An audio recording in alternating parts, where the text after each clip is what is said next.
Nak asyik bandingkan Malaysia dengan negara luar je. Tapi tahu tak, dalam bidang perubatan, kita sebenarnya adalah world leader. Ramai orang ingat yang hospital kita ni sesak, servis kita lambat. Tapi realitinya, dunia pandang tinggi pada sistem kesihatan kita ni tau. Jadi kenapa Malaysia diiktiraf sebagai peneraju dunia dalam pelancongan perubatan hospital bagi tahun 2025? Yang pertama, kita dapat pengiktirafan di Global Health Asia Pacific Awards 2025. Kita menang gelaran Hospital Medical Tourism Destination of the Year, peringkat global tau.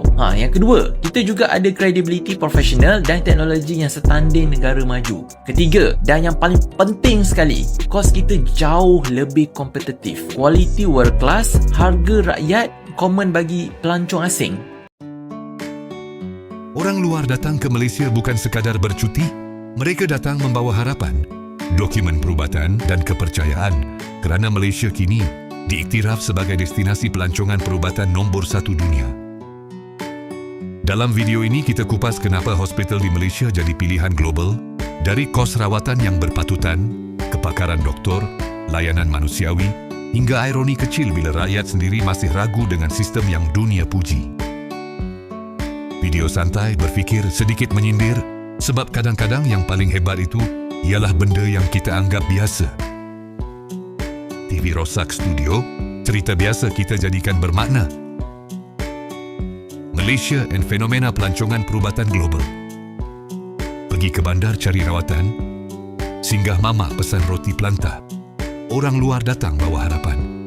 Kita pula tak sedar, nombor 1 dunia.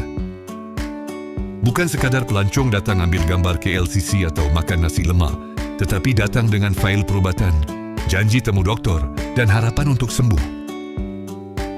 Ironinya, ketika orang luar terbang beribu kilometer untuk mendapatkan rawatan di sini, rakyat tempatan pula masih santai bertanya, hospital ni okey ke?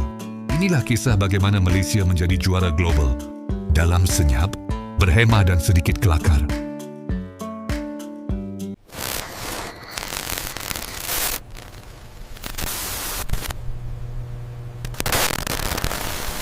Malaysia sekarang diakui sebagai destinasi medical tourism nomor 1 dunia. Bayangin aja, setiap tahun lebih dari 500.000 pasien dari luar negeri datang untuk berobat ke sana, terutama dari Asia. Kenapa bisa seramai itu? Karena fasilitas kesehatannya modern banget. Salah satu contohnya adalah Prince Court Medical Center yang terkenal karena layanannya mulai dari IVF sampai perawatan luka bakar. Kualitas medisnya tinggi, tapi biayanya justru jauh lebih terjangkau dibanding negara lain, misalnya Singapura.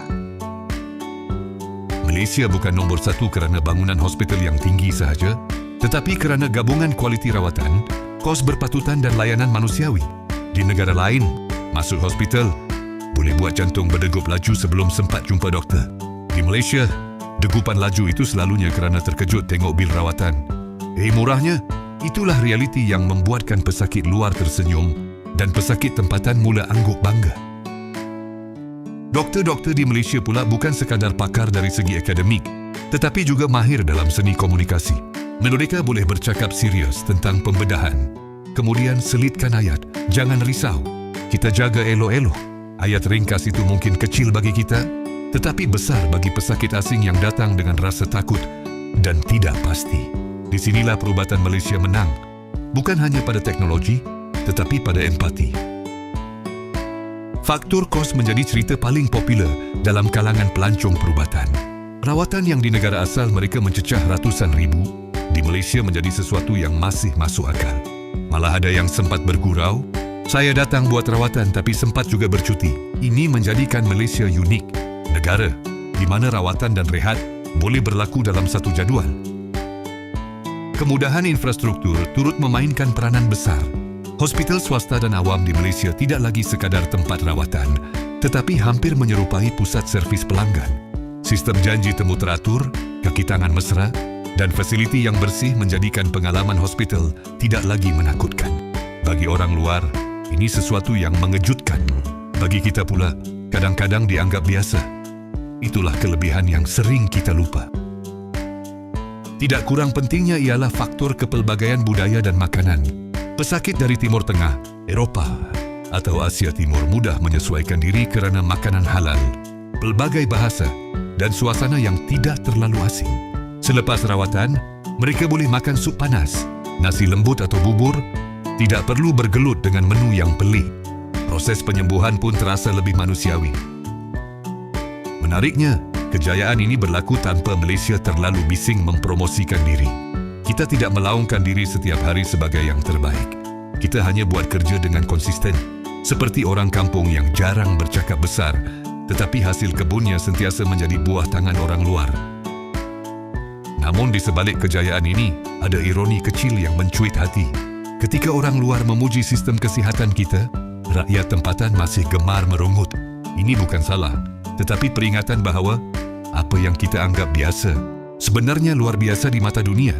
Kadang-kadang kita perlu melihat diri sendiri melalui mata orang lain untuk sedar nilai yang kita ada. Selain rawatan dan kos, satu faktor yang sering orang luar puji ialah cara sistem kesihatan Malaysia menjaga maruah pesakit. Di setengah negara, pesakit hanyalah nombor giliran.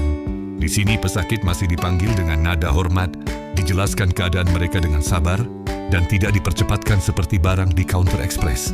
Benda kecil ini nampak remeh bagi kita, tetapi bagi orang luar, ia sesuatu yang menyentuh emosi. Mereka rasa dilihat sebagai manusia, bukan kes. Malaysia juga mendapat kepercayaan kerana kestabilan negara dan rasa selamat. Pelancong perubatan datang bukan seorang, tetapi bersama keluarga. Mereka perlukan tempat yang tenang, tidak terlalu tegang, dan tidak membuatkan mereka risau tentang keselamatan. Di Malaysia, hospital boleh dicapai dengan mudah, persekitaran tidak huru-hara, dan orang sekeliling tidak memandang pelik. Ini menjadikan proses rawatan satu pengalaman yang lebih damai, bukan tekanan tambahan. Dari sudut lain, kejayaan ini turut didorong oleh kerjasama antara sektor awam dan swasta. Hospital swasta bergerak pantas dengan teknologi dan perkhidmatan, manakala hospital awam pula menjadi tulang belakang kepakaran dan latihan. Gabungan ini melahirkan doktor dan jururawat yang bukan sahaja cekap, tetapi berpengalaman menghadapi pelbagai lapisan masyarakat. Orang luar mungkin nampak hospital yang cantik, tetapi di sebaliknya ada sistem latihan yang panjang dan berdisiplin. Namun begitu, kejayaan sebagai nombor satu dunia juga datang bersama cabaran yang jarang kita bincangkan. Apabila terlalu ramai orang luar datang mendapatkan rawatan, timbul persoalan tentang akses rakyat tempatan. Di sinilah pentingnya keseimbangan. Bagaimana negara memastikan pintu sentiasa terbuka kepada dunia tanpa menutup peluang rakyat sendiri. Isu ini bukan untuk menafikan kejayaan, tetapi untuk memastikan kejayaan itu berpanjangan dan adil. Yang menarik, pelancongan perubatan turut memberi kesan ekonomi secara senyap. Hotel, pemandu e-hailing, restoran, farmasi dan kedai kecil di sekitar hospital turut hidup. Pesakit datang bukan sehari dua, kadang-kadang berminggu. Mereka makan, tinggal, membeli dan berinteraksi. Ini menjadikan perubatan bukan sekadar soal kesihatan, tetapi juga satu ekosistem yang menyokong ramai orang, dari doktor hingga penjajah. Status nombor satu dunia ini sebenarnya adalah cermin untuk rakyat Malaysia sendiri. Hal ini mengingatkan kita bahawa negara ini bukan sekadar tempat untuk mengeluh, tetapi tempat yang orang luar percaya dengan nyawa mereka. Bila kita mula sedar nilai ini, mungkin kita akan lebih menghargai sistem yang ada, lebih menjaga kemudahan awam, dan lebih menghormati mereka yang bekerja siang malam demi kesihatan semua. Kenapa sih orang Indonesia suka banget berobat ke Malaysia? 1,6 juta orang berobat ke Malaysia di tahun 2024, 65%-nya tuh orang Indonesia. Yes, Malaysia adalah salah satu negara tujuan wisata kesehatan dengan pasien terbanyak di dunia loh. Orang Indonesia sendiri senang berobat atau medical check up ke Malaysia karena biayanya tuh terjangkau, pelayanannya juga rapi dan profesional. Dokternya tentu berpengalaman dan banyak rumah sakit yang bikin aturan, dokternya tuh cuma boleh praktik di RS tersebut, jadi meminimalisir risiko dokter datang terlambat. Banyak juga pelayanan seperti medical check up yang bisa selesai dalam 1 hari aja, jadi lebih irit waktu dan biaya, plus bisa sambil jalan-jalan juga kan. Kesimpulannya, Malaysia menjadi nombor satu dunia dalam pelancongan. Perubatan bukan kerana keajaiban semalaman, tetapi kerana usaha bertahun-tahun yang konsisten, tenang dan berterusan. Hal ini mengajar kita satu perkara penting. Tidak semua kejayaan perlu dilaungkan, ada yang cukup dirasai dan dijaga. Dalam dunia yang gemar berlumba menunjuk, Malaysia memilih untuk menyembuhkan, dan dunia datang sendiri mengetuk pintu. Kami akhiri video ini dengan serangkap pantun. Pergi berubat membawa berita, pulang sembuh membawa cerita. kadang yang hebat di depan mata. Kita tak nampak sebab terlalu biasa. Itulah cerita Malaysia untuk kali ini. Share dan subscribe TV Rosak Studio. Kongsikan pandangan anda di ruangan komen. Jumpa lagi di video seterusnya.